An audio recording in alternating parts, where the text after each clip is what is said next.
next. Let's bring in our congressional panel. Pennsylvania Congressman Joe Sestak, a Democrat candidate for the U.S. Senate, and Colorado Congressman Mike Coffman, Republican member of the House Small Business Committee. Gentlemen, thank you very much for talking about this. And Congressman Coffman, you say that it's not a question of how to juggle all the priorities. It's a question of focusing singularly on the most important priority, which is putting Americans back to work. But what happens with all the other programs on deck for Congress? How does Congress juggle them all? You know, what the American people expect, and certainly they signaled that in the elections in New Jersey and Virginia, as well as in Massachusetts, is what they want this administration to do, is to focus on jobs and the economy. That should be its only focus from January of last year forward, and not on a government take over the healthcare system, not on raising energy prices through cap and trade, and not on running extraordinary deficits that will choke off this economy's ability to ever fully recover. You know, I think that what the American people, the signal that they have sent to this administration, is they're tired of bailouts for big government, big business and big labor unions. They want to focus on jobs and the economy, and that is really a focus on small business. Congressman Sestak, what about programs like creating a consumer financial protection agency? This is supposed to safeguard us from the abusive practices by banks. I mean, is that going to have to get benched?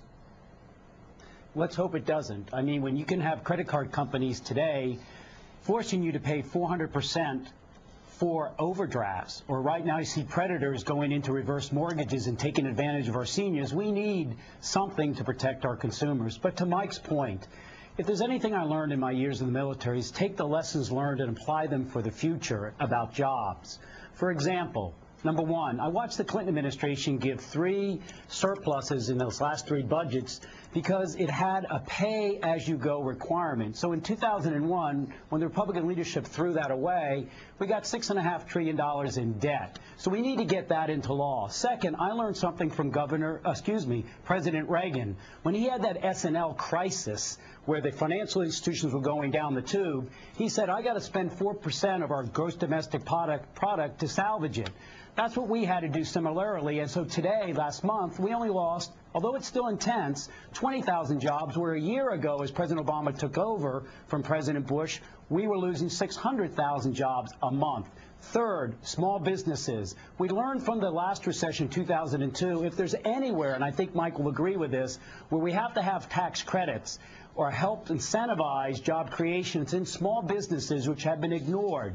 Because 15% tax credit for a small business will create, for every job that they create, will soak up 5 million jobs. In 2002, 80% of the jobs coming out of that recession were soaked up by small businesses of less than 100 people. And last, address the national debt.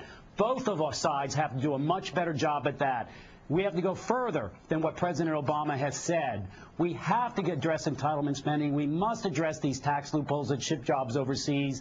And we've got to be tough about paying as you go. There's a lot to do together with the other side. All right, so Congressman Coffman, would you agree that those should be the priorities? And do you feel the Republicans are being heard, considering the fact that Democrats are in control of both houses, haven't been able to pass health care reform as of yet? We're in 2010. Health care reform was all about 2009. Now we're all about jobs. How do you mix it all? How do you get it done? How do you pass anything? Well, certainly the American people, again, has spoken in these last elections in New Jersey, Virginia, and in Massachusetts. Let me just say first, having been a small business owner for 17 years, when we talk about this tax credit for job creation for small businesses today are just trying to hang on. And it's not necessarily about creating new jobs, or it's not necessarily about increasing the wages of existing employees. It's just about hanging on. I've been through a recession before as a small business owner. What we need is reducing tax rates, and what we need is to extend the Bush tax cuts that are due to expire at the end of this year. And we look at the president's budget, and certainly he's going to end those Bush tax cuts, or at least that's his message to the Congress. And I hope the Congress doesn't go along with that. We need a reduction in tax rates. We need a reduction in some of these onerous regulations that Right. are hurting small business. Congressman Sestak, what do you Julie, say about those yes. tax breaks? I mean, you're advocating that these small businesses, they need these loans in order to be able to hire, in order to provide health insurance for many of the unemployed without health insurance right now. But at the same time, if you let President Bush's tax cuts expire, then what are you doing to those small business owners who are making above that salary that President Obama considers to be wealthy?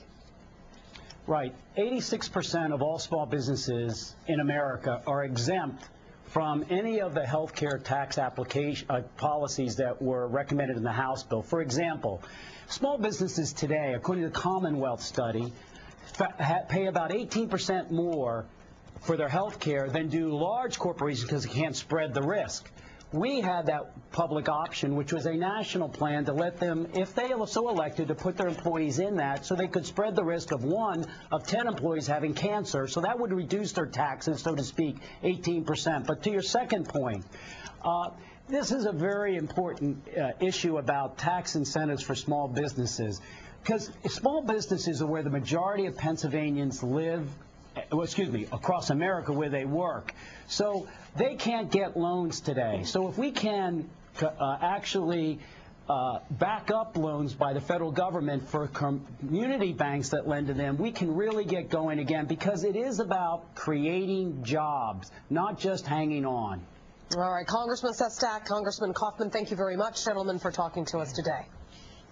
Thank you.